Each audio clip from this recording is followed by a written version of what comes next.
Next slide, please. So just to go over our agenda for tonight, it might not be exactly in order, but we'll be going as close as we can to this plan. We're going to have a guest speaker, Tina Peters, here in about 10 minutes.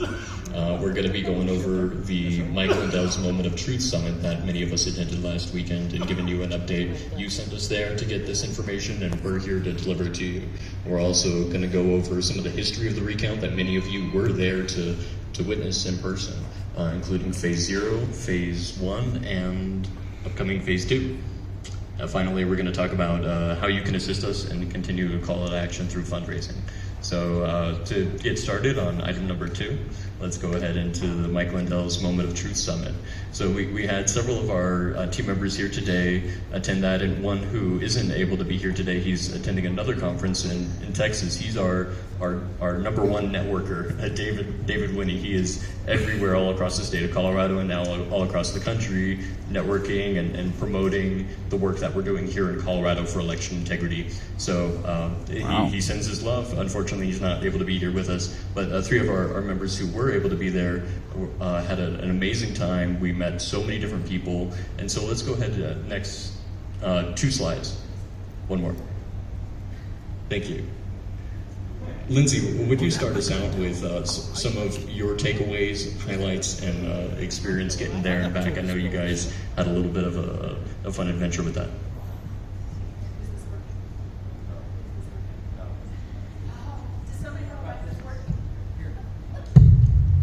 Ooh, look out. Now it's working. Technical difficulties. Thank you guys for being so awesome and patient. The Summit of Truth was amazing, and each one of us sort of knew it was a bit of a mission for El Paso County. We went there with the intent to talk to those who needed to understand what was happening in El Paso County. And so in the course of action, we met a lot of really, really, really fun people.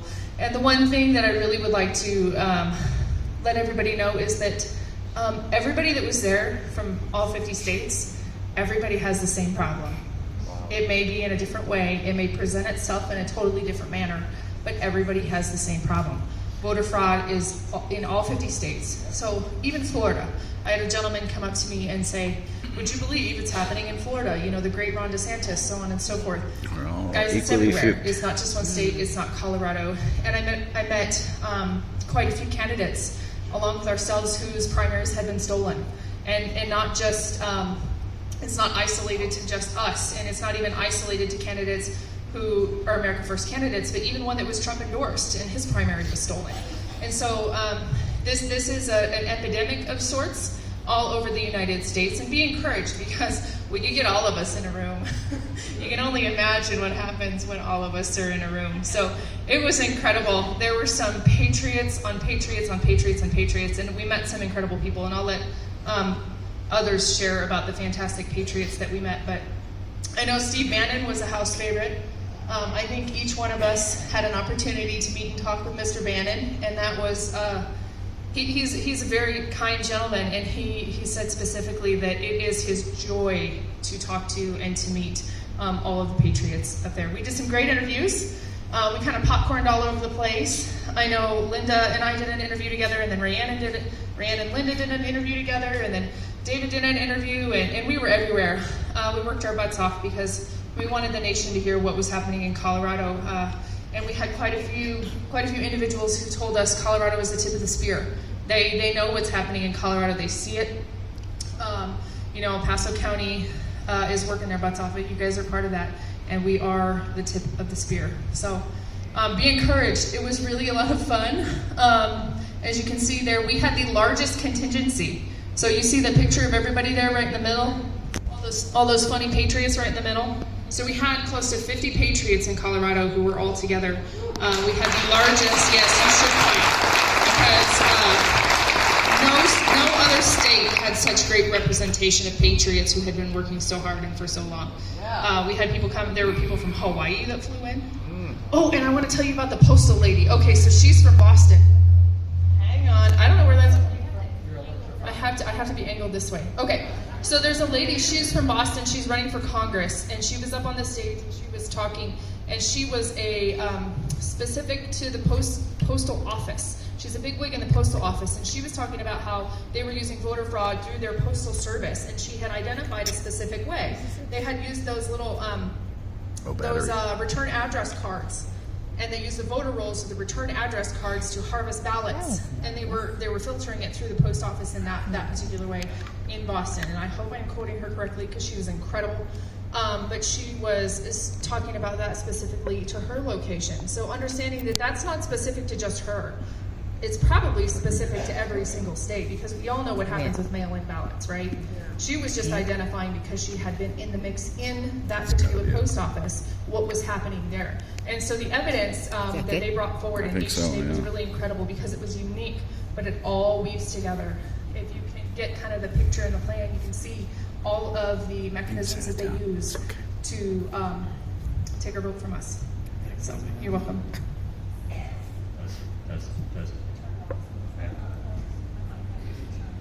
Definitely, that was really exciting how we got to see the perspectives of so many different states and feel that we're not alone, and collectively all our states are able to, from their own individual merit, achieve the goal of eliminating these machines. We're all so close to getting it done, and any one of us could do it for all the rest, and so we know it's just a matter of time before this is finished. Linda, would you mind talking about some of the broadcasters you met and how you were able to get the word out there? All right. So how many of you were there at the recount and watched us? All right. Awesome. Or the rescan. I'm sorry. Yeah. That is outstanding. Thank you so much. But if you remember how I was buzzing around from one scanner to the other, that's what I was doing at the Mike Lindell. So I was buzzing around, and that was my main goal, is as Lindsay had mentioned, to get the word out nationally. People need to know what's going on here. And so when people ask me, how was it? I'm like, what? I don't know about what the people said, because I was busy hopping around. But I had a great time. What a fantastic time. So unfortunately, you see a lot of my mug up there, but I was trying to get everybody to bring their pictures for the slideshow. But obviously, Steve Bannon, wow. He looked at my slides, some of the information from the rescan, and he was definitely interested in that. And hopefully we get invited on his program. Wendy Rogers, we connected. Obviously, both of us, Air Force, and she's like, how in the world have I never heard of you? And in fact, she was in Denver this weekend, and I got a text from her saying, hey, you want to do dinner? I'm like, I would love to, but I'm doing an interview. I'm like, oh my gosh. But fantastic, and I'd love to network with her more. Marjorie Taylor Greene, oh my gosh.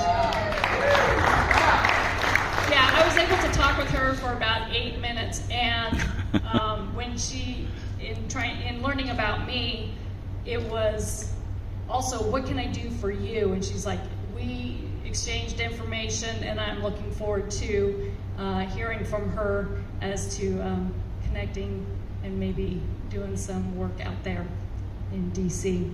I swore, when I was working at the Pentagon, I swore I'd never go back to DC. But I tell you what, the call is so strong that I will go back to hell to accomplish what the Lord has called me to do.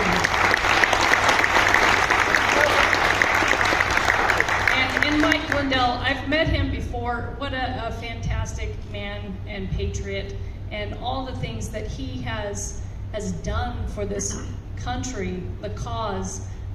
It's just like, what more can you say of a person who's willing to take all the arrows and like President Trump, right? That these people are willing to go through and face the persecution because of the love of their country. What else? We had interviews with CanCon. There was a gentleman, I'm forgetting, William Wallace, yes. And you can imagine when we're telling these people our story, their mouths are just dropping, especially when we tell them about the rescan and the test ballots and the stats that I was able to gain from that. Remember, and I said it on the last meeting, many people say, why in the world would you pay for a rescan? You guys, we learned so much, and it's just more information to arm us up for this week. And it's just, it's amazing. You wouldn't think it, but God is allowing us to go through this journey and pick up bits and pieces of the puzzle. And I know there's more, but for sake of time, I'll press on. Any other? Thanks, Linda. Okay. Excellent. 3 questions for you, Rayanne. First, how's the food? 2, what were we scrambling to accomplish over that course, and what did we achieve by the end of that, just through our networking aptitude and who you were talking to? And the 3rd question is, who is your main network that you achieved, the connection that you made? So the energy at the event was fantastic. It's just like being here, but even bigger, where you know that you're in a room filled with patriots that love their country and that are fighting to figure out how do we fix this problem. And we're all of like-minded, and to see that all 50 states were represented, that people care that much, they would send people to make sure that their state is represented of what is going on in their activity, their community, to take back their country. We interviewed, we networked, we had Red Pill 78 interview as well, and got to meet a bunch of other hosts and people from His Glory and other networks to just say, hey, we're here, El Paso County, we're on the map and we're doing it. And they were very interested to know what's going on in El Paso County, because we kind of started it here with Wayne Williams. So we're dedicated to finishing it here. So part of this is our fault. No, I do keto. It really is difficult to do keto.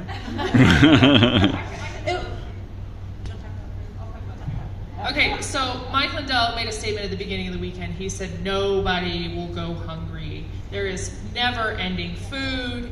And to his point, there was never-ending food. And the best meal of the night, in my vote, was the meal right before we got in the car for our grueling 13-hour trip through the night. On the way home, he fueled us up with salmon, and he fueled us up with tiramisu and Caesar salad, and I said, this is an A10. We got this on the road. It was good. So he did. He honored us, and there was never-ending. It's like Olive Garden, the never-ending pasta bar.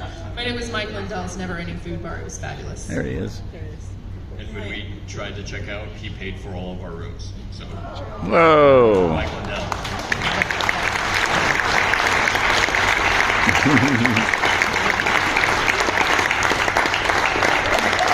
There's Tina.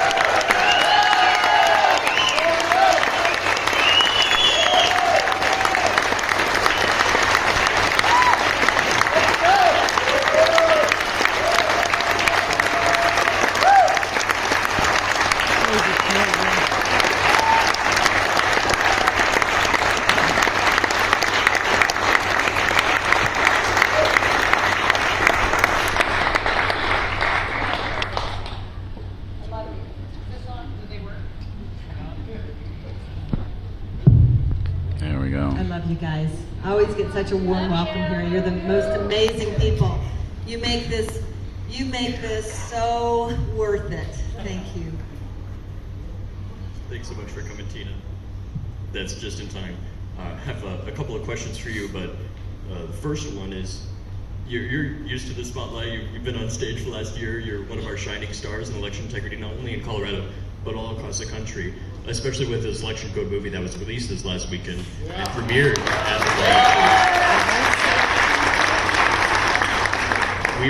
we were able to really see your story and feel some of your trial and tests that you've been facing this last year. And so thank you for communicating that especially. And we're so grateful for that, and we want to do what we can to live up to the example that you've been setting out for us. All of us here on stage, everybody in the crowd, and so we want to thank you one more time for that. So one more round of applause.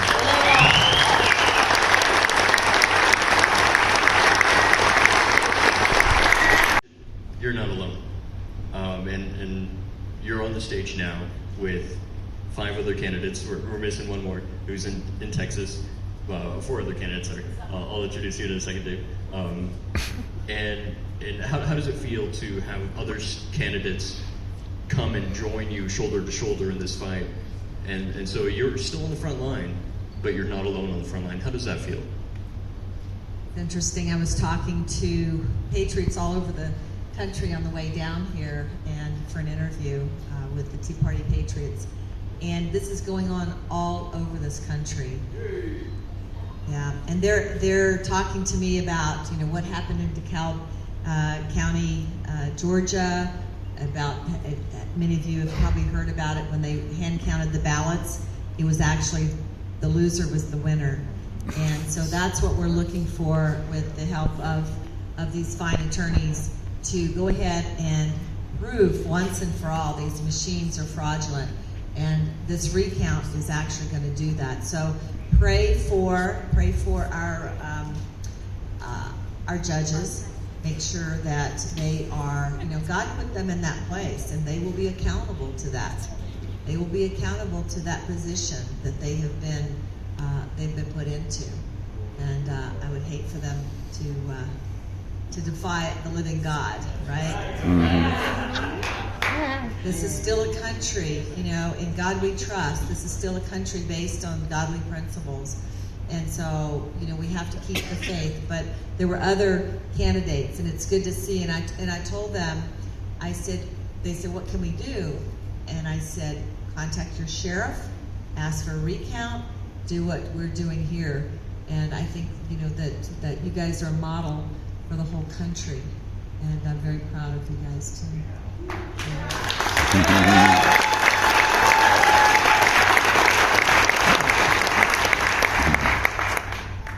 I want to speak a little bit to the relationship that you guys have now through the legal aspect. For 2 days, you were part of the same lawsuit. That was until we decided to do one for you yourself. And so it was all 6+1 candidates that were on that lawsuit. And we amended it and then gave you your own lawsuit that went against not just Chuck and Jenna, but Jenna plus the 63 other counties in Colorado were all sued and served. They were served. You guys did a great work on that. I mean, really the credit goes to all the people that hit the ground, right? And got it done in all 64 That's counties. what Christine and Dee were doing. We're the one that does it. But yeah, I mean, it is a grassroots effort. And yeah, we are taking the bullets and hopefully just figuratively. God's given me a great sense of humor through all this, and I think that's just the way that I deal with things. But yeah, I really appreciate Jim. I appreciate you and Gary, and you guys have met David now, and all the people, all the patriots out there. You guys are doing this. We're going to do this together, right? Yeah. I owe you a formal introduction of David, but it requires a little bit of a backstory. All weekend long, we were searching for the perfect attorney to substitute for the attorney who helped us start this all, Nick Armour. I'm so grateful for his help in filing those initial lawsuits. It wouldn't be possible, but due to circumstances in his life, he had to take another path, and he still, his heart is with us, and he's gunning for us every step of the way, but we needed a new attorney to take the lead. And up to the last minute, we were searching and searching and searching, talking to everybody at this event, networking with everybody we could. We talked to Jenna Ellis, we talked to Kurt Olson, we talked to all the big attorneys at the event. And we're like, who do you know who has a Colorado bar card? And it turned out that we found David. And we were on a Jitsi call talking to another attorney, and he's like, oh, well, I don't think I could do it. And it's 9:30 at night at the end of the summit. That's our last chance. And David joins the Jitsi. And so from that point, David became our lead attorney, and without hesitation said, this is what I'm made for. And if we have another working mic, do you mind introducing yourself and giving a little backstory and why God made you for this task? Okay. Hey, my name is Dave Wilson. You're on. Okay. Do anybody remember the conference that was here about 13, 14 months ago? And it was supposed to be 200, like 2,000. I spoke at that one. That's when I was just getting started saying, hey, I just want to help out, blah, blah, blah, all that. And then when I heard about everything going on, I kept praying, God, if you want me to help, because I grew up in New York. My wife and I, we spent 20 years in the Army. We landed back here. She said, I'm not leaving, you're retiring, go find a job. So I did cybersecurity for 6 years until a friend said, hey, you want to get back in the courtroom? So I love the courtroom. And they opened the contracts. I didn't realize I was going to be doing dependency and neglect, representing parents having their kids taken away by DHS, mostly for neglect and addiction, things like that. But after 5 years, I kept saying, God, I need a new season. This is draining me. It's emotionally draining. I hate seeing these parents lose their kids, on and on. And I kept praying about how can I help with Tina and others, and God said, not yet, not yet, not yet. And then Sunday night, I was sitting there looking at my email. Has anybody here, has anybody heard of Todd Callender? Yep. Okay. So a year and a half ago, I went to an AFLDS conference with my wife, and I met Todd, and I met Dawn, and we created Disabled Rights Advocates. So the three of us have been doing this mostly pro bono because we want to fight all this for a year and a half now. And Todd lives in the Bahamas, but he was flying around taking his daughter to college, and he got an email through somebody in our network, and he said, hey Dave, can you pick this up? There's a meeting tonight, something about elections. I can't be on there. I said, sure, I'll get involved, I'll see what it's about. And that's when I jumped on, and I'm thinking, you mean I've got to be in court tomorrow and I know nothing about this? Now, if it was dependency neglect, I could have picked it up and said, okay, I'm running with it. Or a criminal thing, I could have picked it up and run with it. But election law, I'm like, okay. But the good thing is, in the Army, you move every 2 years. So every 2 years, you're in a new area of the law.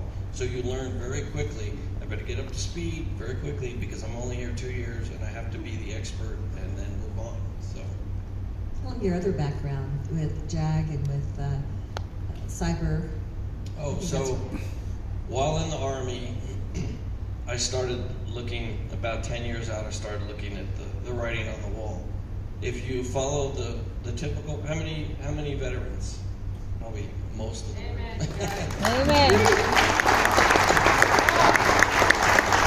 So you all know if you follow the typical track to get promoted, you get out. And if you have some sort of specialty, that's what you go into. Well, as a JAG, that specialty, when you get promoted up the line, you become a supervisor.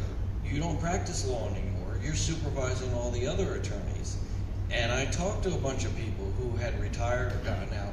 They were doing divorce. I'm like, I'm not doing that. Or criminal law. I'm like, in the Army I can be a defense attorney because you're either innocent and I get you acquitted, or you're convicted, bye-bye, I'll never see you again.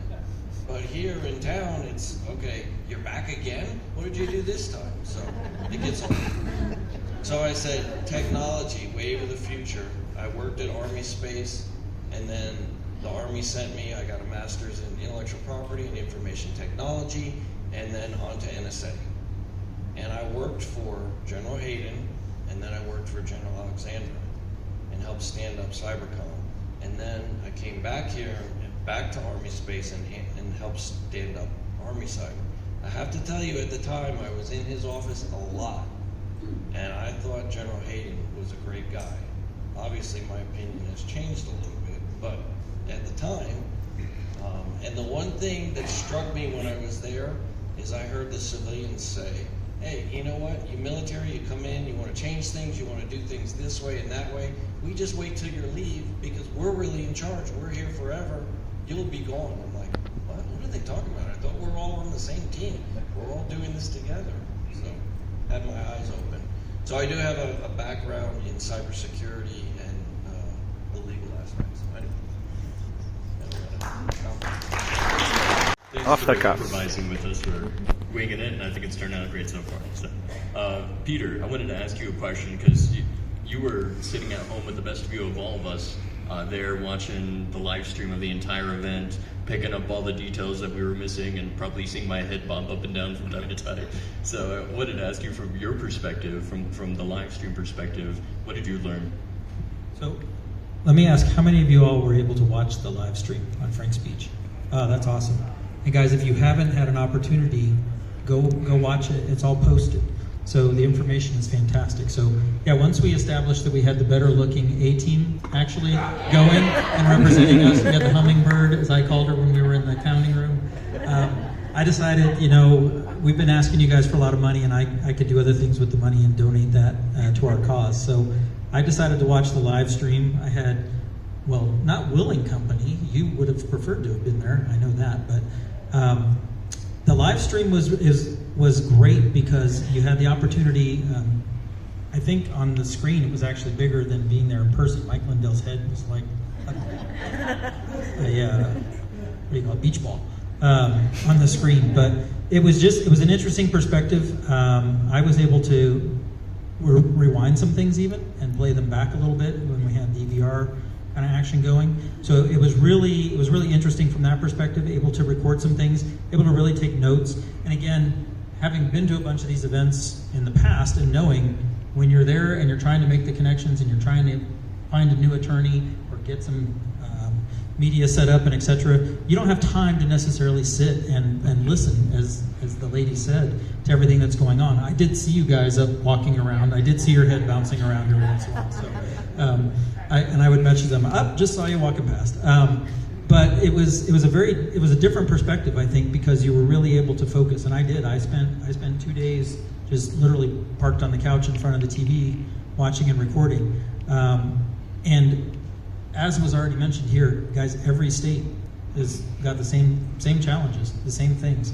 You kept hearing over and over and over and over again, and not to the point of it being sickening, but just to the point of confirmation of, yep, they're having that problem too. They're having that problem too. We're in the right fight. We're in the right fight. We're in the right fight. And then I was just able to pray that they were making the connections to get us some opportunities to get a little more exposure and get the connections. And then it was awesome to be able to sit and watch the movie be premiered and be able to see that. It was a different experience, but I think it was fantastic, and it was great to see all the people that could be there to stand up and share with us. And the presentations were fantastic. For those that you missed, they were all really good. That's a great transition. If we'll go back to Tina, I hope you don't mind I ask this, but I know you won't, because I know you're not afraid to face difficult things, and to finally get your story out there and to show us. How did that feel? What emotions did that bring, and how did that open this next chapter for you? That was probably the most difficult thing I've done in a long time. Yeah. So, when I told my son that I was running for office, he said, "Mom, you got this." He says, "The only thing is you'll probably do more than what is required." And then just a few months later, he was gone. So I had to run a campaign, and what I learned to do was I would start to grieve, and I would go over here with this grief, and I'd be on the way to a function that I had to speak at or something that I had to be present for, and I would just God trained my mind to just say, okay, all right, I'll come back here later, but I got to do this now. And that single-mindedness just fell apart in the week that Matthew Guthrie was at my home. He converted my home into a studio. He blacked out all the windows from the outside with trash bags. So, well, let's see. So when they decided they were going to make the transition and have me tell my story, that was on a Monday. On Tuesday, he was going to fly out to my home. And this is the backstory that none of you guys know about. And so they asked me first if that was okay with me, and I said, whatever God wants, I'm willing to do. And so he tried to get out on Wednesday, and as soon as he got to the airport, all these emergency vehicles pulled right behind him, and they closed the airport. He wasn't able to leave until Thursday. So from Thursday until I put him on a plane on Friday, we made that movie. The guys that Matt Thayer, Matthew Guthrie, Joy Thayer, Mickey Gillis, and all the ones behind the scenes that made that happen. No one got any sleep. They were up most days 24/7 to get that done. We were running to, he would film and then we would run to FedEx because we knew the one by the airport didn't close till 6:30, and sometimes we'd be there right at 6:30. Please don't let the plane leave, because the internet was so slow he couldn't get these files, these big movie files to Texas for them to work on. They were waiting for them. But he taped up all my windows with black plastic, and I laughed and I said, my neighbors are going to think there's a slasher film going on in here. Sure enough, about 2 days later, there was a ring at the doorbell. I didn't answer it because I couldn't see who was out there. You know, all the windows, it was just dark as a cave. And I didn't answer, and pretty soon I get a text. It says, "Are you okay? I noticed that the windows are all taped up. I'm worried about you. I'm checking on you." So then the wind blew all that off. We had so many challenges. The wind blew off the plastic, and so then he had to tape up all the windows from the inside. He got moving blankets from Harbor Freight, and actually made a sound booth to do all the VO, all the voiceover in my pantry, my small little. And we're sitting in there, you know, and doing these voiceovers.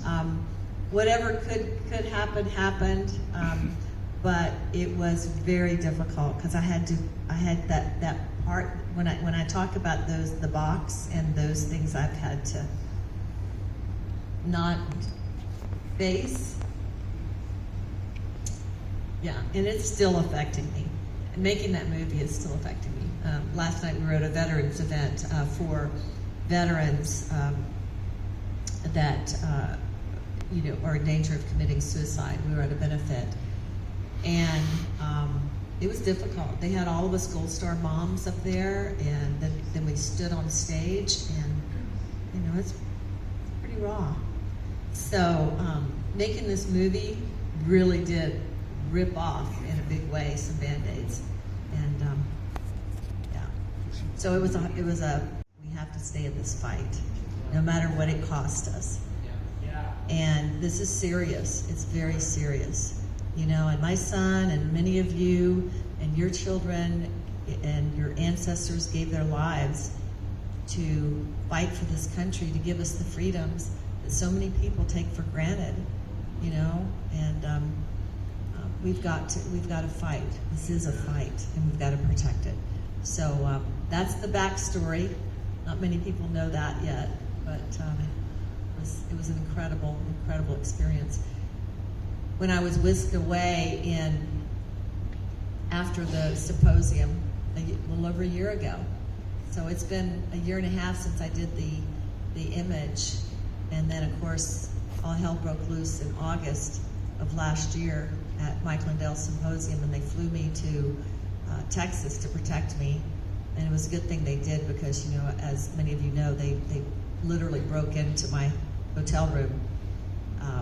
But I would say, because God told me in 2004 I was going to write a book, so I'd say that's chapter 4 in the book. That's chapter. So, and it just keeps continuing, and so anyway, it's been quite the journey, and we can't give up, we can't give in. You know, many of you heard about my chief deputy, probably, right? You heard about that. So, you know, you just don't know when you're under that kind of pressure. My chief deputy lost her brother. He was, I believe, I haven't heard the details, I believe he was hit by a car. He was killed. And then right after that, you know, the DA, they're awful, awful people, swooped in and had her sign a plea deal. So, but you just don't know. Yeah, they're awful people. But anyway, we're going to keep fighting.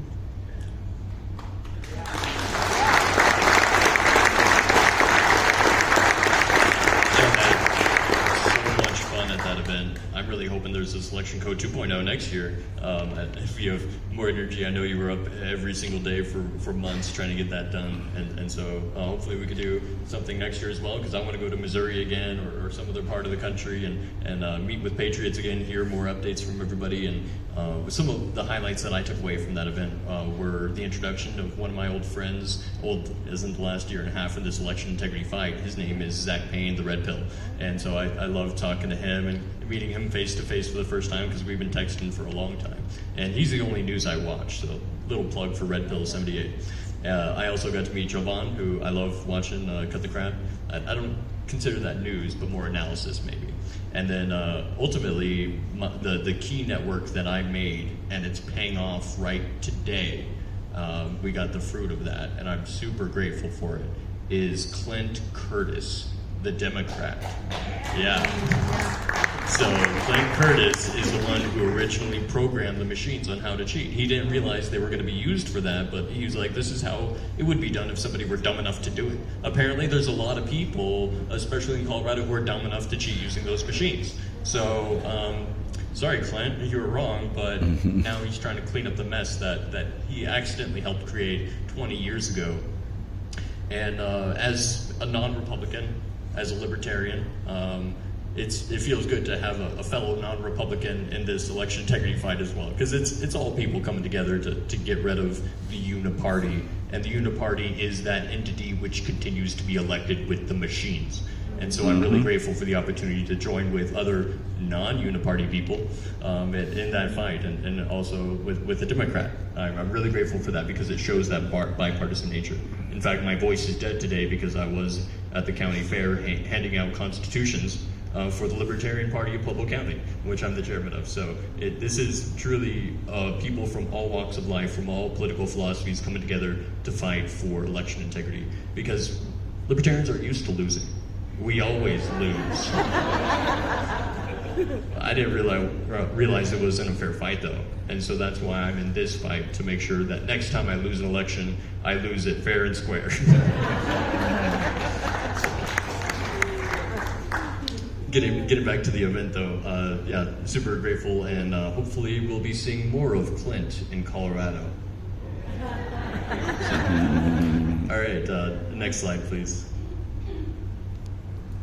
That's a picture we all took together. So we've got a little bit of recap from the last couple months. It's been an amazing journey with you all. So let's talk a little bit about our illogic and accuracy testing to start. Peter, do you want to launch us off with what exactly? Yeah, no. What did they do? You were in the room. What did they do during that week of chaos? Illogic and inaccuracy is the I mean, you can sum it all up in that. So here in El Paso County, and Tina, you might be able to speak to it from a different county even.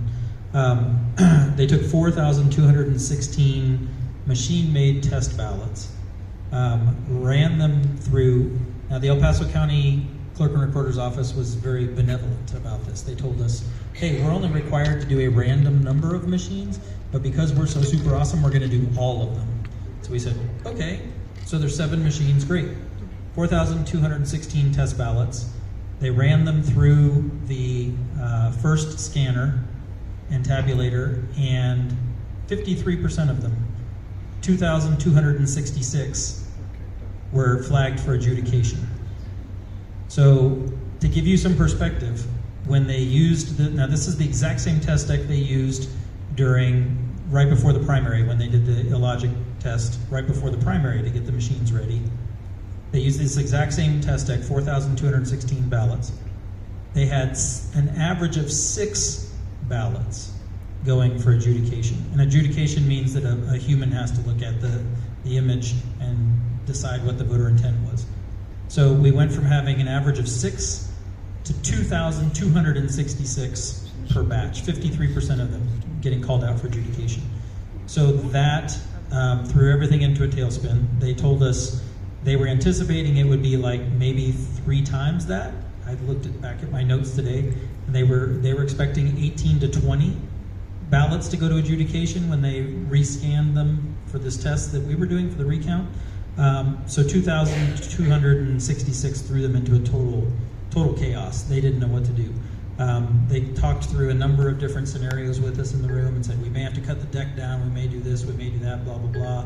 Ultimately, they went and called the Secretary of State's office, and the Secretary of State said, no, you must proceed with the exact same deck. Probably because it was the only way to make sure the machines were properly calibrated for the algorithms that they needed to run. Because we still haven't figured out why they needed to run 4,216 ballots that were used for the 20 races on the primary ballot, why they needed that exact same number to go through the machines for just 4 races. So they made some adjustments to what they were looking for. They added a couple of extra parameters, and so it was a total mess, just a disaster. And they tried to say, oh yeah. So as this is progressing now, this is our very first day in the room. The logic and accuracy test is supposed to take 1 day. Friday, we're going to start. We're going to do this. Boom, we're done. So Friday afternoon, after all the panic phone calls are made, in comes the Secretary of State's attorney, Caleb Thornton, to now start supervising and making sure that everybody's doing the right thing. In the meantime, we've discovered that the Dominion representative is sitting in a conference room just down the hall. Texting. Yeah, in a $2,000 suit. Yeah, he was dressed to the nines. Until the day he tried to wear a hoodie, an El Paso County employee hoodie, over his $2,000 suit to disguise himself so that we wouldn't recognize him. But long story short, what was supposed to take 1 day and be over and done, they ended up having to call in extra teams of adjudication because they said, no, we have to do this, and because you already announced that you're doing all 7 machines, now we have to do all 7 machines. Again, if they didn't do all 7 machines, they made that to be like they were magnanimous in some way, shape, or form, but I'm sure that it had to do with making sure the machines were tweaked just right to make sure that all the programs were running properly for the algorithms and the tabulators. But the process ended up taking us all day Friday. They brought in 2 extra teams of adjudicators, so we had 4 teams, so they were able to do this. So we just sat there and did the exact same thing 7 times in a row. We scanned 4,216 ballots through a tabulator, then we waited for them to adjudicate 2,266 of them, and the judges were literally just sitting there going click, click, click, click, click, click, next, next, next, next, next, next, next, next. And so they could, with 4 teams, they could hopefully get through it within a couple of hours, and we just did that 7 times. And then the interesting part was there was a portion of the test that this is what they're calling the hand count portion of the test. So I want to be really clear for you all when you hear them say we did a hand count. So the hand count was the 3 of us plus Steve Schleicher, who was in the room. We each got to create 10 ballots by hand on these test deck fake ballots. We each got to create 10, and they ran those through the machines. Then they had to be hand counted. So there was a Democrat canvassing judge and a staff member, and then the Republican canvassing judge and a staff member, and they did a hand count, and they compared their tallies. Their tallies came out okay, fine. Then these 40 ballots were run through the machines, and then the machine tabulation was compared to the hand tabulation. Well, guess what? Didn't match. It didn't match. And that triggers the hand count. Guess what? And guess what they said? Human error. 2 teams of judges counting those ballots. Each of them, before we could run them through the machines, they each came to consensus. They both had the exact same count. Machine says, nope, doesn't work. Oh, that's human error. That's how they had them record that as human error. So then we had a batch interestingly, out of those 40 ballots, we were told to fill them all out perfectly, fill in the bubbles nicely, do everything nice. We still had ballots that were sent to adjudication out of those 40. Interestingly, only a couple of them were picked by a couple of machines. So not even every machine caught the same ballot every single time. Only a couple of ballots got caught by one machine, a couple of ballots by a different machine. So there was nothing logical or accurate about this whole process. And then we had a batch of, I think it was 9, that we filled out intentionally to be go to adjudication so that we could test the adjudication system, because running 7 batches of 2,266 ballots hadn't tested the adjudication system. Interestingly, when we ran just these 9 ballots through the to go to adjudication, not all of them went to the adjudication system consistently across all the machines that were tested. So if you've heard the word failed, that's an understatement. And that it was a blessing because it slowed down the rescan and allowed us to do some other things that we'll talk about legally. But it was painful. It was. It took all weekend. It took a Sabbath. It took Sunday for that to happen. And it wasn't until the end of the day Sunday that they started rescanning the actual ballots. No, Friday and Saturday. Friday and Saturday were the logic and accuracy test. We finally finished it Saturday night. And because we had to use Saturday for the logic and accuracy test, we did have to come in on Sunday, take our Sabbath, and come in on Sunday to start the rescan. Which they didn't have to do. They had till the end of the day Thursday to complete the rescan, but they started on a Sunday instead, when our candidates were exhausted for being there first thing in the morning to late at night for 2 days in a row, and they continued on. So Linda, what were they supposed to do? Because let me make this quick analogy before I get into the question again. Imagine that you show up for the game, you put on your cleats, you put on your armor, helmet, you go out, you throw the pigskin back and forth for several hours. At the end of it, you're exhausted, you've got 3 touchdowns, and you're leading the game, and it's a soccer game. They did the wrong test. The rescan should never have even started, much less the recount. Why? What was it that they were actually doing in there versus what they were supposed to be doing in there, Linda?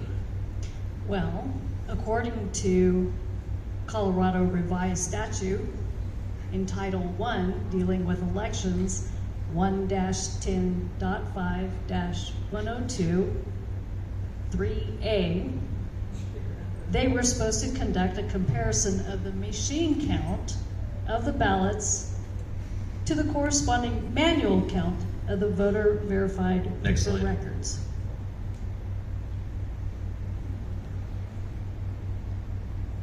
Sorry, I'm a little out of order. One more slide. I left my phone at home. I could show One a more. picture of that chart. There you go. Check out the yellow highlighted. That's what I just read you. What does manual tabulation mean to you? Hand count, What does voter verified paper record mean to you? that's the ballot. Is it a test ballot? Negative. Is it a human marked ballot It is human marked. that's used in the previous election? Correct. Thank you. So this statute shows explicitly how they chose not to follow the law, how they followed some other instruction received by the Secretary of State, top down. And where did she get that from?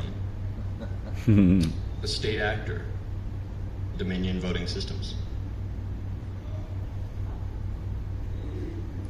Rand, could you touch a little bit on Dominion's role in this whole process? So we know that that is the biggest issue that we're up against. There's, as Linda said before, death by a million paper cuts. It's stolen in many different ways. But this is the biggest issue that we want to deal with directly as soon as possible. And we're not quite sure why someone has to sit in the back room to monitor this whole process when they could simply pick up a phone to call IT if there was a question about the machine. It's a concern why somebody physically has to be there when our elections are being processed. They do not swear an oath. They are not part of our local election process. They're a vendor. So unless you've sworn an oath to uphold our Constitution and our state Constitution, they're not being held accountable. But yet, we can't do it without them. They were there. They were required to be there. And they got paid very well to be there. From each of us, for $10,000 to be there for a few days in case there was an IT question. I'm not quite sure why he had to physically be there. He was in a room by himself with a laptop the whole time doing what? I don't know what he was doing, but he was there. Dominion was there in our community overseeing our local election. Thank you, Ryan. The role of Dominion in this entire process is shocking because they actually don't work in the entire state. They only work in, well, they don't work at all, but in those counties that they're in, it's 61 counties. And Clear Ballot is the one for the other 2 counties because they tried to take the whole state, and Garfield and Douglas, 2 counties, sued so that they wouldn't have to take Dominion, but they chose electronic voting either way. And then, of course, there's San Juan, who has 400 ballots in the hand count. But I wanted to talk a little bit about the price that Dominion brought, not just for our El Paso candidates, but across the state. I was able to get my hands on a Cora of the cost estimate for the recount that Tina requested on July 13th, and that was about $236,000. I did a complete analysis of it, and it came to about $4,000 for food. It is against the law. They're specifically not supposed to pay for food with the cost of a recount, but that was for lunches and dinners and whatever else that they wanted to do. Also, there was a total, out of the $236,000, there was $56,000 allocated for the line item vendor programming and support at this time. $56,000. That ranged from about $2,000 to about $8,000 in some counties. In fact, Larimer County had a total of $26,000 for the recount that they insisted on, rescan, that they insisted on doing $26,000, including $8,000 specifically for Dominion. That was by far the most expensive county and a very bad rate per ballot for that recount. Well,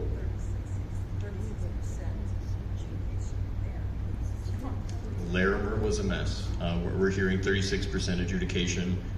Obviously, anything above 1% is unacceptable. Humans perform at well below 1%, usually 0.5% or less is what humans typically do with adjudication. And these machines were doing literally 100 times more adjudications than that. And so it's absolutely a disaster that they were allowed to be used for this rescan that was conducted. But this dollar amount, it's interesting because in the contracts that Dominion has with all the different states, they include the different events associated with an election. They include line items for all of the election activity. Now a recall election is a separate election, but a recount is part of the election that's already budgeted for and paid for by the county. I think it's about $500,000. You guys, as El Paso citizens, pay for Dominion voting systems to trample your rights every year. Why should we be paying more? Why are there line items that are not included in the original contract that are being billed out to our candidates? Specifically, they're not supposed to include any budget overhead, and yet they chose to. This is all included in our briefings that have been filed in the last few weeks, which will be, unfortunately, not by this event, but by midnight tonight, I promise, uploaded on the website. So I'll be working on that. All of our lawsuits, all of our briefings, all of our filings will be on the website, coloradorecount.com. And so I just wanted to go into that element of how Dominion inserted themselves not only into our elections initially, but made sure that our candidates paid a price for the existence of Dominion in Colorado and put an artificial barrier in place, not just for the El Paso candidates, but for Tina Peters in her approach, because it would have been $180,000 without Dominion's line item. and that line item should never have been there, assuming that they were the vendor. And I can't think of any other vendor, maybe Runbeck, but other than that. Tina, I wanted to ask you, from your perspective, about that process of the cost estimate, as well as when the recount began, because it began in El Paso, and then very soon afterwards it began all across the rest of the state of Colorado, because they weren't expecting any candidate to actually put the money up, and we had 4 total candidates in Colorado put the money with the cost estimate and then leading into the beginning. So on or about the 14th, I put it out there that I wanted to do a recount. So she gave me, the Secretary of State gave me a price of $236,000. So that kind of, and you have to get that money to them the next day. Yeah, but the reason I did that is because I wanted to get an idea how much money that we need to raise. So I was ready. We raised the money, and then I announced that I wanted to do a recount. It's interesting because when I sent her by FedEx from Las Vegas, I was speaking at a Constitutional Sheriffs and Peace Officers Organization convention. I was surrounded by law enforcement, and there was a warrant issued for my arrest. Yeah. I had to fly back, I know, and instead of going and being able to spend some time with some of the other candidates after the event, I had to fly home, worried that I was going to be arrested when I got off the plane, and that whole thing. I actually, 2 arrest warrants were issued that same week for me that I'd put up bail for. But now we knew how much. So then when I said on the 27th, I believe it was, I said, okay, I'm going to order a recount. She sent the invoice back and it was $256,000, over $20,000 more.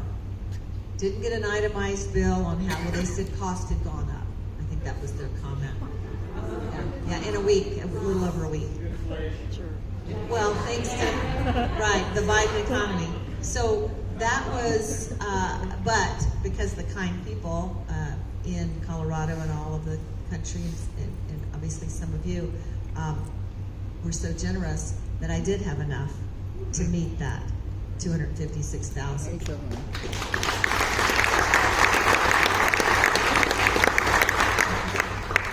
So the cashier's check was hand delivered the next day to the Secretary of State's office, and Caleb Thornton actually came down and signed for it to do a recount using the forensic evidence.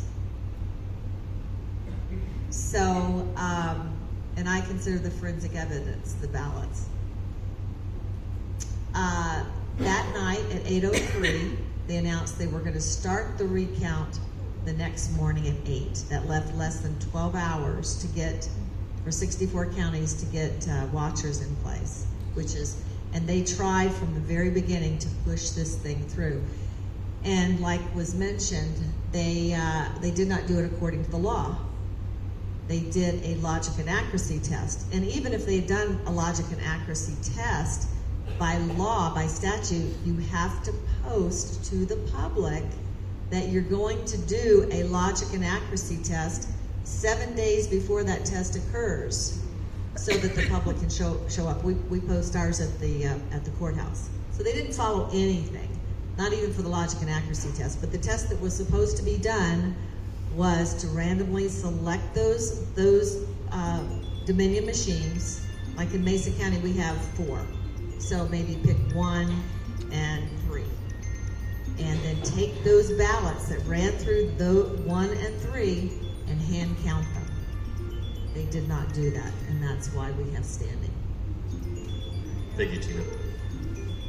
Lindsay, could you find a mic nearby? Because that additional 20,000 that you weren't expecting, El Paso wasn't expecting the addition either. Based on the July 13th estimate that we came out with, it was $8,547. I know that off the top of my head because that's what we were fighting for. That's what we fundraised for. We knew that was the mark that we needed to hit, and we went. And pretty much everybody had that amount after just a couple of days, because of the efforts of all of you, putting forward the blessing of God. It was absolutely amazing.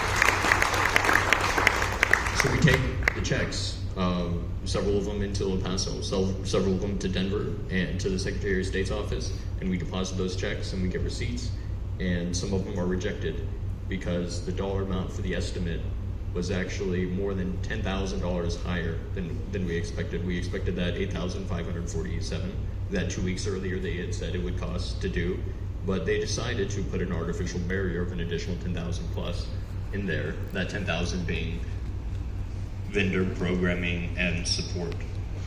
And we now know that it is in fact Dominion who was doing that. Now, we were just assuming. What would they need to program? We're supposed to use the same, For 40 hours. The question is, what would they need to program? So 40 hours at $250 an hour is $10,000, and that's what he billed for and supposedly was there for. But what they needed to actually program was which click these candidates. That's what they had to do for the tabulation. But why does that take 40 hours? I think it was an artificial barrier. We have a lawsuit. Sorry. Go back 2 slides. I don't have a clicker. Anyways, 2 slides ago, we have phase 0, which relates to before the recount even starts. We wanted to challenge the cost of that so that Lindsay and her compatriots could join us in this effort and not be left out in the cold because of this artificial barrier. Lindsay had well over the minimum of that for you. Anyways, It's all good. Yeah, the 8,547. So that was an artificial barrier. Lindsay, do you mind speaking a little bit to that? Absolutely. And since we lost our slide, I'll just back up a little bit. That's called the 113. So that's the portion of our lawsuit that we discussed that gets me or myself, David, and Summer back in the game. So there were artificial barriers put up monetarily on purpose. They didn't want us to get in the game. And Lord willing, we had 4 that were able to get into the game. And I had a unique situation. It was, God did an amazing thing. He works it out all for his good on purpose. But you guys helped me fundraise over $17K. And when I went to the bank that day to get my money, the really miraculous part about it was that they wouldn't let me have any of it. My bank was like, no, you can't have any of it. It hasn't hard settled the clearinghouse. And I said, you gotta be joking. This is a nightmare. Like, you have to give me my money. They wouldn't let me have it, so I left there with a piddly amount that they could give me, and I knew driving to the clerk and recorder's office that she would reject me. But you know the beautiful thing about that, it was the best rejection letter I've ever had in my life. They didn't know what they were doing. They didn't know how to reject me. She was running around, the director of elections was running around the El Paso County office, kind of like, oh, I have to go back to the computer. I gotta write you a letter. I don't know what to say. And per some of our other candidates, she had to go back and talk to Chuck and figure out how she was going to write this letter and tell me that I'm rejected and she couldn't have my money. And so that's the portion of the 113 that's really, really, really important.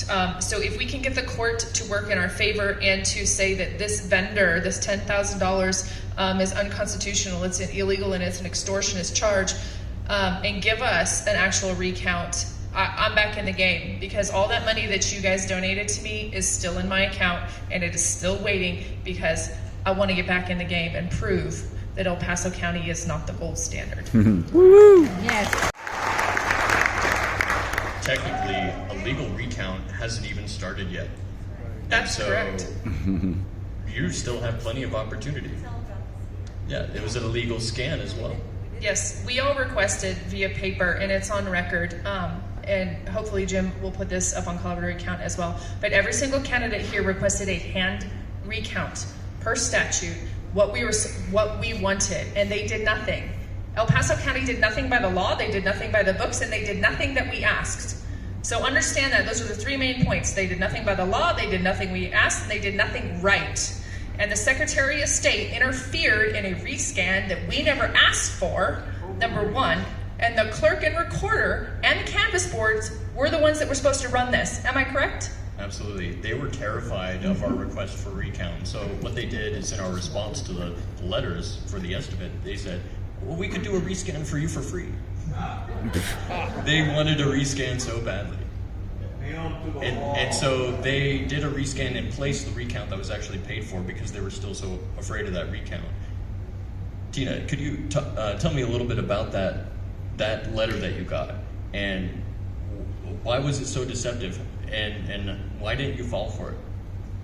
So in the letter that they sent, they said they made this big deal out of, if you want to rescan, you don't have to send us another certified letter, notarized letter. You can just tell us in an email. Well, if I had done that, and I thought about it after, I thought, should I have asked for a rescan?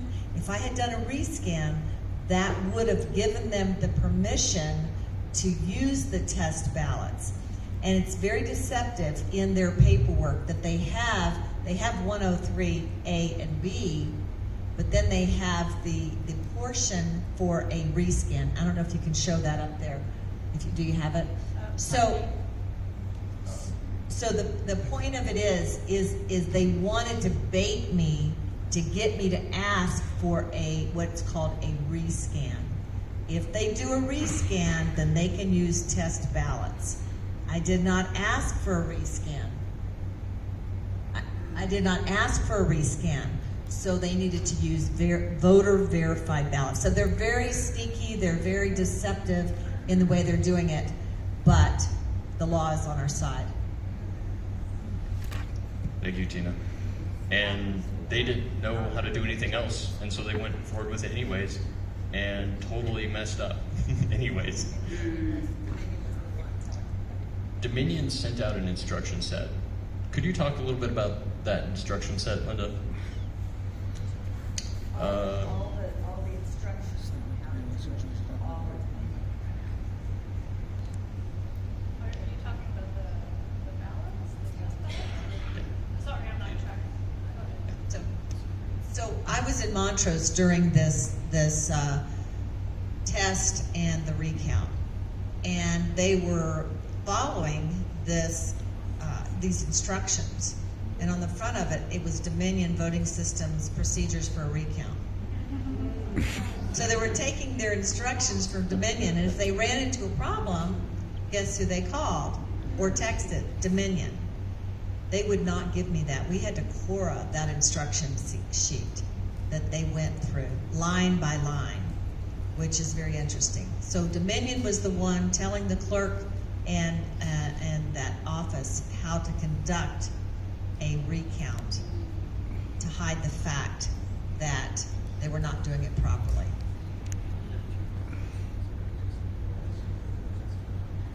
Yeah, additionally, there were 2 memos that we have copies of that were sent directly from the Secretary of State to the clerk and recorders saying, here's your process, A, B, C, well, we're just going to skip D, we'll go down to E and F and keep going. So they wrote it out numerous times on what they were not supposed to do, which was what they were really supposed to do. I have to touch on this one point, and it gets me really excited, so I'm going to stand up. All of you are the sovereign people of America. Each of you holds the sovereignty in your beating heart, and each of you gave up a small piece of that in the formation of a state. That state is operated through the General Assembly, through your representative will. What happened at the General Assembly is they passed law that then redelegated your sovereign powers to the county clerk, canvass board, which the county clerk and recorder sits on. This canvass board is the sovereign authority over the election process. That's an extremely important element. The Secretary of State is nowhere in that process. She should not have been interfering with any element of these recounts, much less directing it, much less taking instruction from Dominion and then on down to the canvass boards and clerks. This is America. It's bottom up, not top down. All right, I'm calm down. Okay. And so we're going to get our sovereign powers back. I wanted to move into a little bit of what's upcoming in this next week. It's going to be extremely exciting. So if we could move forward. This is forward. Slide. Forward slide. There we go. All right, right there. So, David, do you mind talking a little bit about the court hearing that's upcoming this week? So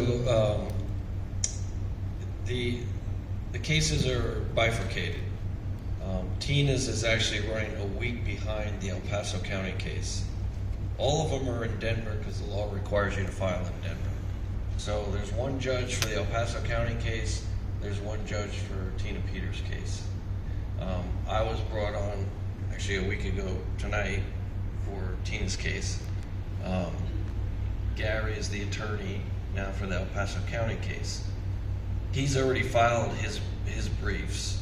There was a briefing due, an opening brief they call it, which is weird because normally one person files a brief and you respond, but the judges wanted opening briefs from everybody, and then by the end of the week everybody responds to each other's briefs.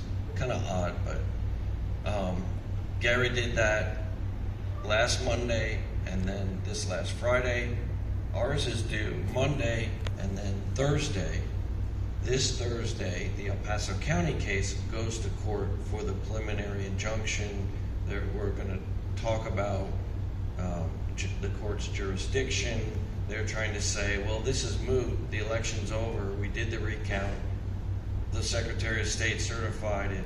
It's done. Sorry, too late. Well, you don't get to do that. You don't get to rush through things and say, oh, well, sorry, you're too late. You can't challenge this. Fortunately, the judges haven't thrown anything out. Keep praying that that doesn't happen. But it will be, hopefully, all day Thursday, witnesses explaining exactly what you're hearing up here. How they didn't follow the law, how they inflated the fees, all the things they did wrong.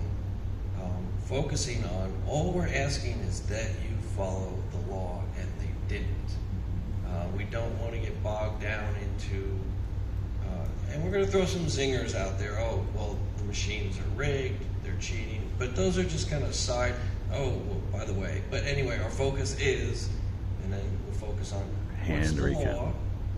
And, you know, you saw 102.3A and B up there. I had to read them 3 or 4 times. Somebody should teach legislators and Congress how to write plain English so everybody can read it once and say, okay, I know exactly what they're talking about. I read it 3 or 4 times. I understand it. The focus now is we got to make sure the judge understands it, because they can throw a lot of smoke in there and confuse the judge. And Todd and I filed one of the first lawsuits against the military, and you're running up against judges that they don't want to deal with this stuff.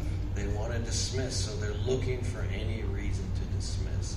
So we have to make it crystal clear and obvious. So I don't know if you want me to. Thank you.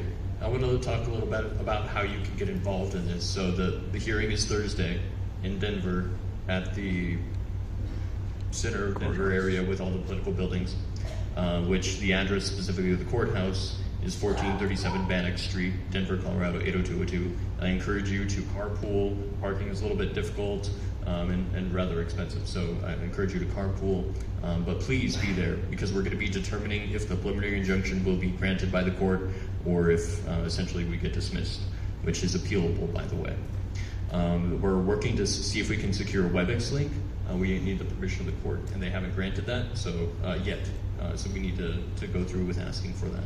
And there's also a tiny URL, so if you've got your phone, take a picture of that URL and enter it into your browser, and that'll bring up a prayer sign-up list where you can sign up so that we have 24-hour prayer leading up to this event, that everybody is making sure to have the heart and spirit for the correct energy for this event. And next slide, please. This is what my specific ask, that if you're able to go to Denver, go to Denver, we need you there. Please join us for an election recount silent vigil. We're going to do silent prayer and meditation, and we're going to ask God to give these courts a heart for justice, a heart for truth, a heart for our citizens, a heart for the little person versus the big person, the bullies that are in this situation. And I would ask you all to be there at 8 o'clock and stay for as much of the day as possible in silent prayer and in silent meditation, And that's really key. The contrast would be, just as an example, George Floyd's trial, or the trial of the cop. It was very loud. It could have easily been a mistrial. It's important that we not influence the court while they're in session. It's important that we stay completely silent. So even our prayers, I ask that you keep your prayers completely silent, just between you and God. Take a seat, meditate, and be with one another silently and prayerfully. The opposite of the chaos from 2020.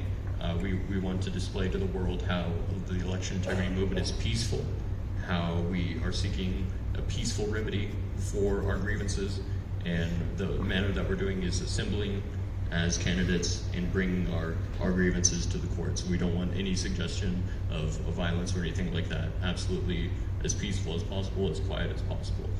We'll help with that. In fact, just sit down and close your eyes, and that'll be great for the photos if they decide to drag you away with your eyes closed and hands folded. So, yeah, signs, please bring signs, and those signs could say recount, they could say silent vigil, they could say silent prayers, meditation, and justice for our elections, things like that. So, again, please bring an energy of peace, an energy of calm, and if they suggest anything else, well, we can quote back to this event today and say what we were asking for. So. And they can put one of A and B on there. Yeah. You know, you can put on your sign that follow the law, and put the actual law, 1023 A and B. You know, so that people wonder, what is that?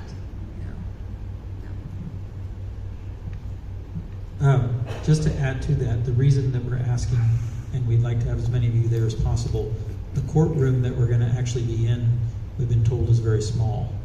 And so it's not going to be able to accommodate a lot of people outside of the candidates, the witnesses, and the judge. So that's why we're working diligently on getting that WebEx connection, so as many people as possible can connect in through that direction.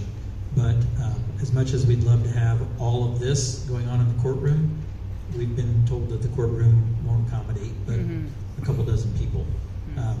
Yeah, so that's why outside with the signs is what we would really love for you guys to be doing to help us out. I love that idea, Tina. We need to be reading our Constitution. We need to be reading our statute. We as citizens need to take that power back, that knowledge back, and the only way we can do that is by sitting down and reading those. So thanks for that suggestion. Let's definitely have that on some of our signage. And again, I want to emphasize one thing. You're going to be silent and peaceful. Silent and peaceful. Silent and peaceful. So you guys are practicing that really well right now. I really appreciate it. Well, one more practice, I'll join you. Silent and peaceful. Very good, thank you.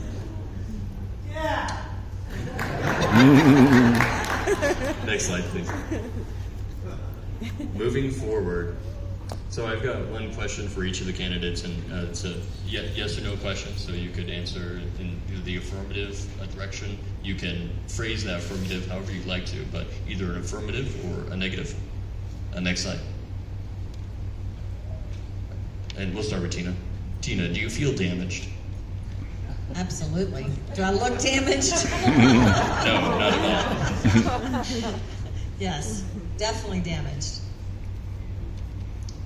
Peter, Yes. Rayanne, do you feel damaged? This has been a long haul. It takes a toll. It takes a toll on all of us, and that's been kind of damaging, even though we're going to turn it into a good experience. Affirmative.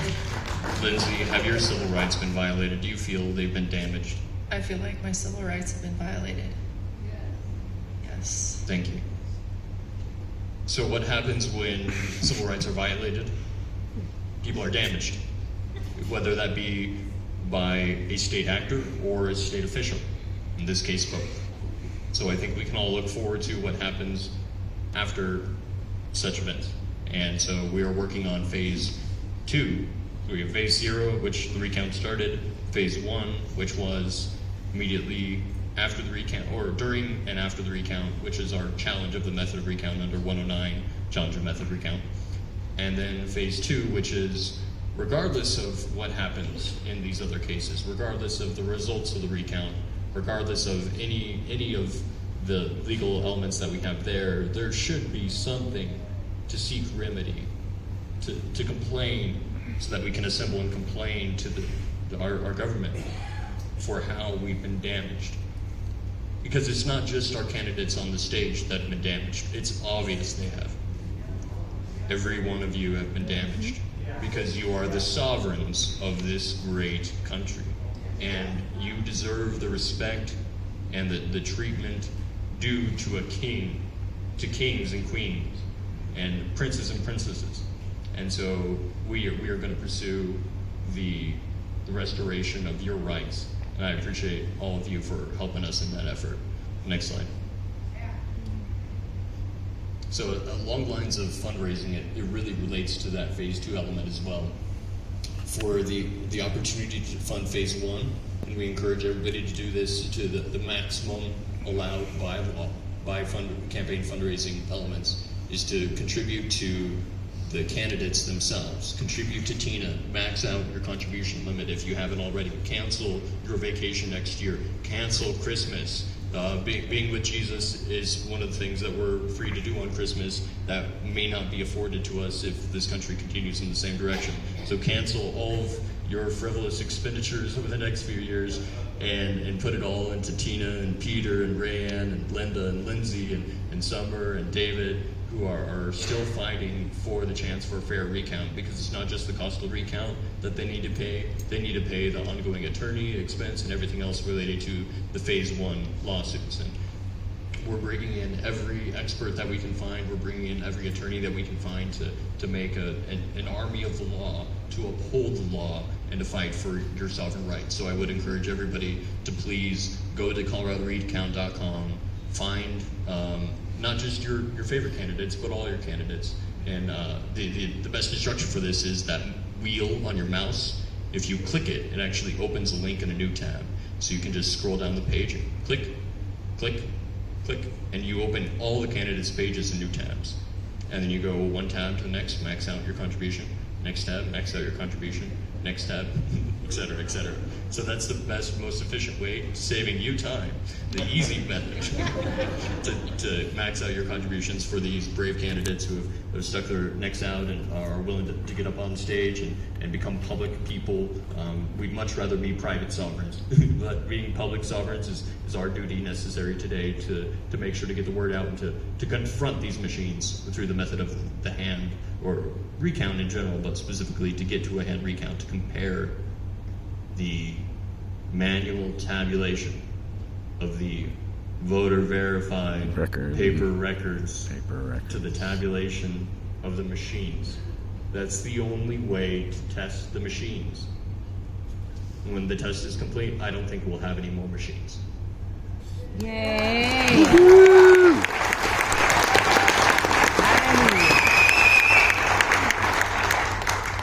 Thanks, Jim. You know, all eyes are on you right now. The whole United States, all eyes are on Colorado, because we can fix this. This recount right here will show, when we compare those paper ballots with what the machine tabulated, it's not going to add up. And so the whole United States is watching you, and they're watching this circumstance that's going on. And so we just continue to pray that justice be done. And thank you for being part of it. We really appreciate you. The whole country appreciates you. And the next element relates to phase 2. Would you like to speak to that, Linda? Just going to make a comment about Sure. with the 102. This has been put into law, what, 20 years ago? 2007. And it's never been challenged. So this is a first. Just think about that. We're in uncharted waters here. Laws are no good unless they're used and tested, so I'm excited for that.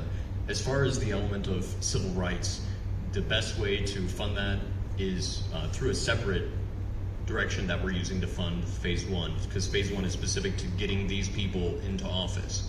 And so phase 2 is specific to defending their rights that have been violated. The rights are already violated, so more seeking justice following the violation of those rights. So phase 2 is something that could be funded by nonprofits. It's not specific to their campaigns, because as persons, as people, all of you as well, with your rights being violated, there needs to be legal action to remedy that. And so one of the ways that you can fund that is through nonprofits that support election integrity. One nonprofit that stepped up is Restore Liberty. Peter, could you speak to Restore Liberty a little bit? And next slide, please. Sure. So Restore Liberty actually, as many of you will remember, endorsed all of us up here as candidates. They are a nationwide organization. They are a PAC, a super PAC, a 501c3, and a 501c4. So they are in the fight for whatever the fight needs. They did quite a bit to help us as candidates during the campaign, and then they were willing to step up. So if you go to restore-liberty.org, you'll see over on the left-hand side, it says Support the cause. If you click on that, it'll take you to their 501c3, 501c4 page. Click on the 501c3, you fill out the information, and there's a notes box down at the bottom. If you just put in there EPC or something designating it to be the El Paso County fund, that would be fantastic. Phase 2, whatever you want to call it. They're watching for it, so that would be helpful. And guys, I wanted to go back just real quickly to something Jim said about no more Dominion. So I can't even speak to how important it is that we do what we're doing and go through this fight together, because the difference between Tina Peters being in the Secretary of State's office and us overturning all of these elections, for those of us that were watching and had the privilege of not having to focus on all the other things you guys were doing at the summit, we listened to the state of Louisiana's talk about their Secretary of State came in, and last year one of his first things that he did immediately was get them out of ERIC. Okay? Mm-hmm. Now they're pushing through legislation right now to become the first state in the nation to go back to hand count ballots, paper ballots. Are they going to have that done by November? For November, do you know, or is it going to be? Yeah. So they're pushing to not be using Dominion by November, 6 weeks from now. Elections. Okay.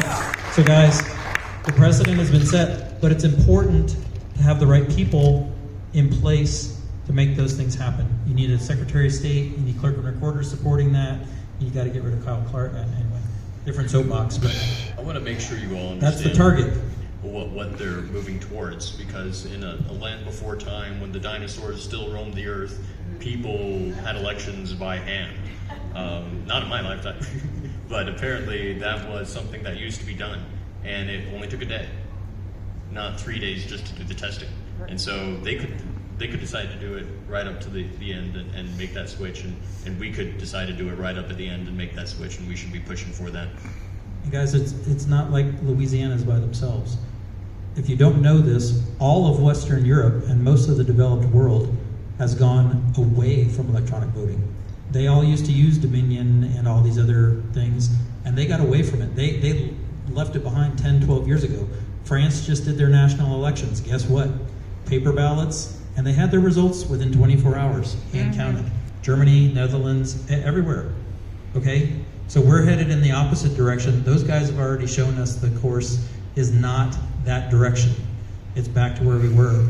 Louisiana is starting that, and Colorado has a chance to really put a nail in the coffin for Dominion, guys. Yay. Could you go back, previous slide? Thank you. I just wanted to touch on one more thing. So the phase 2 funding, please only do that if you've already finished maxing out your contributions to the candidates. But if you have more money and you want to continue to support the work of these brave candidates and the attorneys that are supporting them, please donate to Restore Liberty or any other nonprofit that works in election integrity, because they're all doing incredibly good work. America First Policy Institute, the America Project, Cause for America, Save Our Suffrage, Judicial Watch is also suing a lot of different states for their fixing up the Voter rolls. legal fund, and Linda Yeah, it's really important because I don't know what I would do if it wasn't for Mike Lindell. Mike Lindell has been a pioneer. Yeah, go ahead.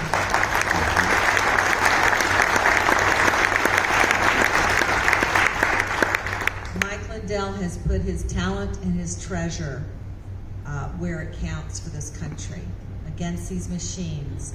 He is paid for many of our legal challenges. And, you know, their end goal for me, and I'm just going to be really frank, really serious for a minute, is to put me in prison.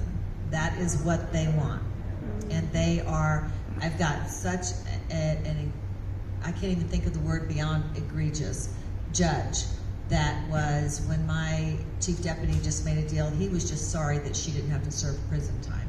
They're coming after me. And, you know, Mike Lindell and the Legal Offense Fund, you know, these attorneys are not cheap. You know, they put in a lot of hours. And so it's really serious. You know, with God's help and with all of you, we're going to get through this. We won't back down, we won't give up, and we won't give in. But it is a very real, these people are evil, very, very evil. And I mean, I've seen the demons in the DA's eyes, and I'll just say that right on public TV. You know, these people are evil, and they don't follow the same God that we do. They don't follow the same moral and ethics that we do. And so this is a spiritual battle. We fight not against flesh and blood, right? But against principalities and powers in high places. And they've held these places for quite some time. And so we need to stay in prayer. We need to put our talent, our treasure, our energy where we can, because we are on the front lines. We're going to keep pressing forward for you. We love you. Do we have a URL? URL for Frank's Speech For the Legal Offense Fund. So if you go on Frank's Speech or Lindell's website, there is the Legal Offense Fund, the Mike Lindell Legal Offense Fund. And you know, he didn't ask for anything. I kept saying, you should charge, you know, like 2,000 Mules charged for their movie, $5. He goes, no, I want the people to have it. He didn't charge anybody 1 cent. And, you know, and he put a lot of money into making that production. So let's support him. He's supporting us. Yeah, thank you. Thank you so much. And one final thing before we close in prayer. We're super short on time, but somebody has to fit something in. So I believe on Tuesday at the county commissioners meeting, El Paso County is stepping up and going above and beyond to fight for the removal of these Dominion machines from El Paso, the largest county in Colorado, the most machines in Colorado, the biggest election budget in Colorado. You guys could really set the tone by getting rid of these machines, and that's up for the county commissioners as the executives of the county to really make that decision. And so I would encourage you all to go on Tuesday. Tuesday, what time? 9 o'clock. Yeah. 9 o'clock. All right. I don't want to take anybody's thunder here, so I apologize for this. My name is Andrew Dolby. I'm running for mayor against Wayne Williams. As you all know, Wayne Williams is the one who brought Dominion into the state. He is crooked. He's in Runback's pocket. He was mentor to Chuck Brorman. He's put his wife on the county commissioners. So he is kind of the nexus of all the evil here in the state. This is a big fight. It's going to cost a lot of money. So if you can contribute to me too, that would be nice. Thank you. I appreciate that. But there's, so the county commissioners meeting this Tuesday. I'd like you all to come. I'm going to speak. There's a problem. They had a problem last week. There was a few of us. The county commissioners meet in a room about this size. There's like 4 of us who showed up to talk about election integrity. And they messed up. They accidentally told the truth. And so, can we show that clip?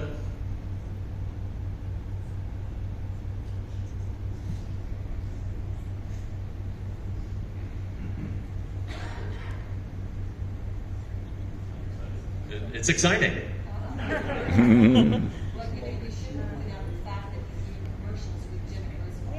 Absolutely. Oh yeah, absolutely. He also spent $1 million of your dollars to do a campaign commercial with Jenna Griswold. So that's kind of the scale of what we're talking about, is how much money it takes to fight him.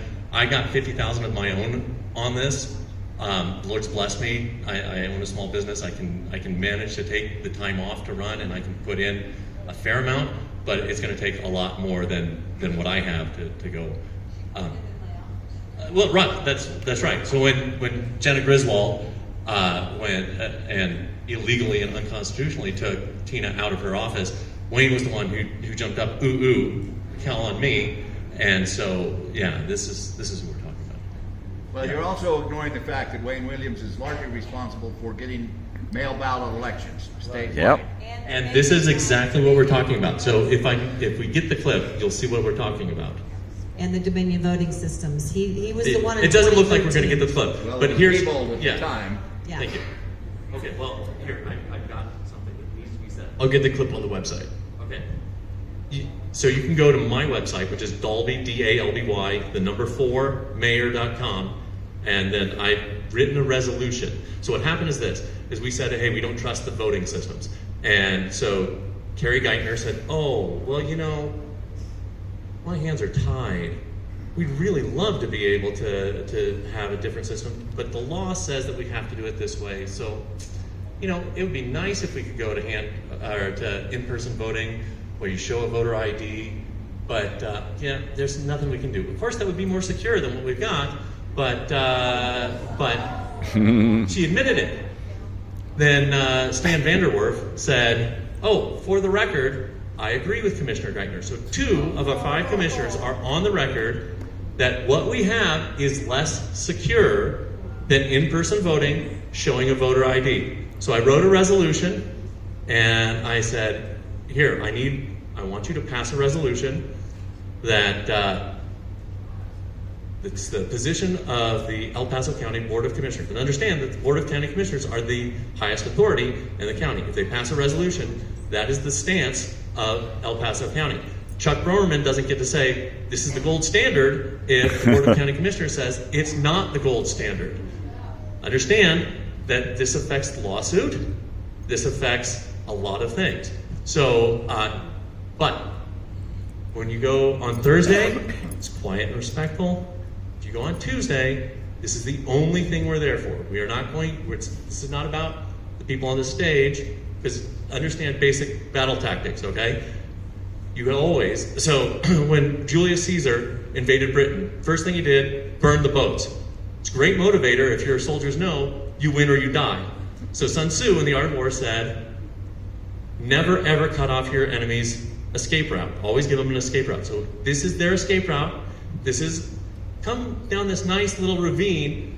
These guys, they call themselves the top line candidates. Well, they're the front line fighters. They're manning the frontal assault.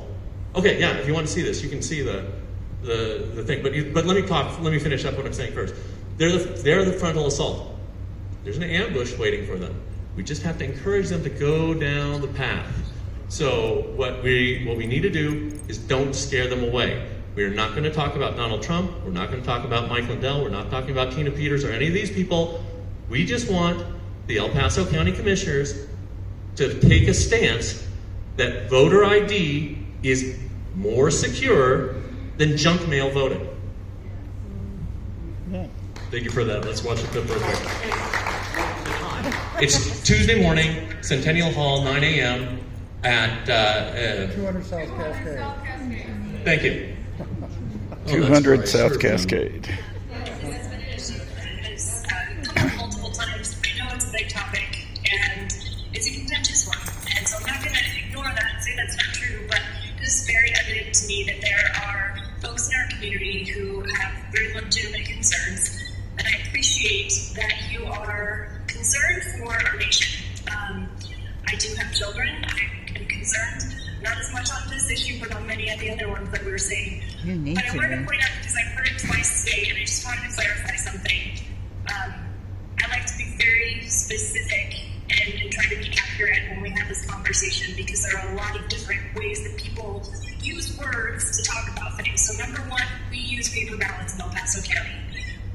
We have not departed from that. We do not have voting machines. What we have, to be clear, is vote tabulators. And there is a very distinct difference in that, because that is not the case everywhere. So I just wanted to clarify that piece. And then I also wanted to say, we've been asked at different times, not by the individuals here today, but at different times that I've made the same statement. Hey, let's go back to voting in person. Let's do that, where someone has to show their ID and get their ballot. I'm going to say today on the record, I believe that is a more secure way to vote. I don't get to make that decision. That is a state-level decision. No, it's not. As I've said before, there was a bill that was run at the state legislature just a couple of sessions ago, actually, by Senator Paul Mundine, that the legislature voted on that was trying to get us back to voting in person with an ID. There was only one person who showed up in support of that bill to testify at the Capitol, and everyone else who showed up was against it.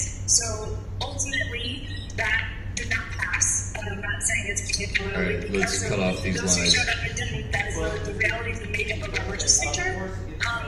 But Of course, it's more secure. She did say that. Okay, as we close out, we've got 1 minute to rush out the door. So I'm going to ask Tina to close us in 1 minute of prayer, and then everybody stand up and safely and securely and peacefully rush out the door, because we do need to be out of here by 8. So Tina, would you close us out?